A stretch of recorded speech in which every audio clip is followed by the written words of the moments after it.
I married Jared Knowlton after only knowing him for about 6 months. My parents, my stepfather and mother, my biological father was kicked out of our family a long time ago for adultery. A zero tolerance for cheating is something my mother instilled in me from an early age, thought I was too impulsive. However, at 21, I thought that I knew everything myself, so contrary to their advice, they still ringed me. To their credit, my parents acted happily during the wedding festivities, while 25-year-old Jared's parents were extremely nervous. However, I was a little alarmed when, at the reception, Jared's drunken sister happily told me, I never thought he would stop playing on the field. Being somewhat confused, I did not pay attention to her words, although I remembered later. I think for the first 2 years, Jared and I lived the typical life of a young married couple. He satisfied me in bed and protected me when guys pestered me, without being, however, insanely jealous.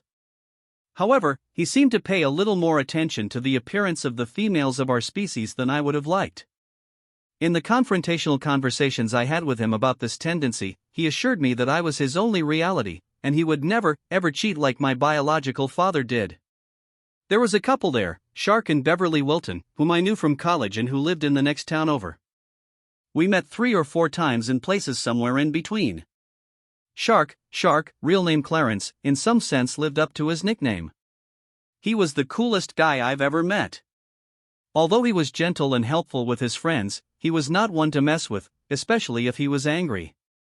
This became clear one night when the 4 of us were at a bar and 2 nasty dudes, who must have each weighed 300 pounds, hit on me and Beverly while Shark and Jared were playing pool. Beverly called Shark. He walked up and told the 2 idiots to get out. One pushed him. I'm not entirely sure how the guy who pushed Shark ended up on the ground. It happened very quickly and he didn't try to get up. I saw another asshole take a swing at Shark. Shark grabbed his arm mid-swing, turned him so his head was over the bar and then hit him 3 times. Shark threw a $100 bill on the bar at the bartender and said, for any damages, and told Jared, Beverly and I, let's go, and we left the problem to the bartender. Tom probably had to take care of 1 groaning and 1 unconscious fat man. I visited Beverly in their apartments several times over the course of about a year. For the first time since I introduced Jared to Shark and Beverly, they invited us to their party on Saturday night. It was an enjoyable event attended by about 10 couples, 8 married, 2 dating.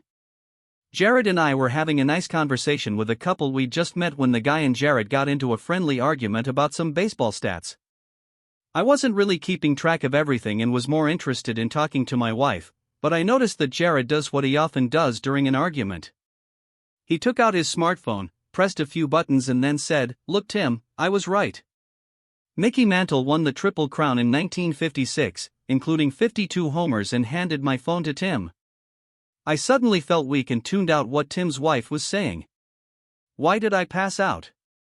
Because in order for the phone to connect to the Wi-Fi in Shark and Beverly's apartment, you had to know their password and log in, which is exactly what I had to do the first time I went to Beverly. How could Jared's smartphone connect right away when he's supposedly never been here before? Without being too embarrassed, I somehow ended my conversation with Tim's wife. I can't even remember her name, and then apologized. After taking a deep breath and splashing water on my face in the bathroom, I decided that I needed to find out if their Wi-Fi was password protected. It was highly unlikely that they had removed the password because Shark worked in technology and knew the possible consequences of someone watching child porn using someone else's Wi-Fi. When Shark went into the kitchen to get more beer, I followed him. Tell me, Shark, a stupid question, but is your Wi-Fi protected by a password? Of course, Julia. Why do you need a password to log in to search or something like that? No, I already registered a password when I was with Beverly at least 6 months ago. Nothing has changed since then, right? No changes. You look a little pale, Julia. Is there something wrong? Knowing Shark as I did, I probably should have just said, "I'm fine, thanks," but I didn't. Instead, I asked, "Would you like to meet me for lunch on Monday?" The rest of the weekend, I was like a zombie. Jared asked me what happened, but I just pretended to be a little dazed. I promised to go to the doctor if I didn't feel better by Monday afternoon. Jared realized something was wrong when I was sluggish during sex on a Saturday night. I'm usually a tigress. I thought about canceling lunch with Shark, but I knew he would be able to understand the situation better than I could.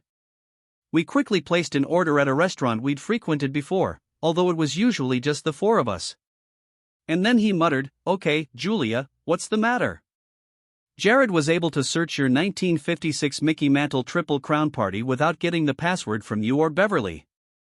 I know because I was with him the whole time before. This means that he was in your apartment before. Have you ever seen it in your place? Shark had a very shark-like expression on his face. His eyes seemed to become small, beady, and black, and he partially exposed his teeth on one side of his mouth. No, he wasn't with us, he spat out slowly. You understand technology? Can you conduct an investigation? Yes, I can, was his chilling answer. I cannot believe this, he growled. After a pause, he continued, but I'm not going to jump to conclusions. Then his behavior changed 180 degrees. I'll let you know as soon as I find out anything. For now, let's enjoy our lunch and talk about something else. Apart from this episode, how did you enjoy the party?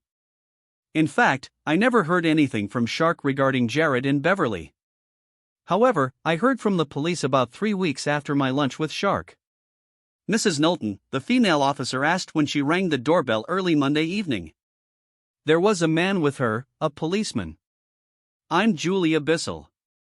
I kept my maiden name, but I'm married to Jared Knowlton, I answered worriedly. Can we come in? The woman continued. I probably shouldn't have told Shark about the Wi-Fi password incident.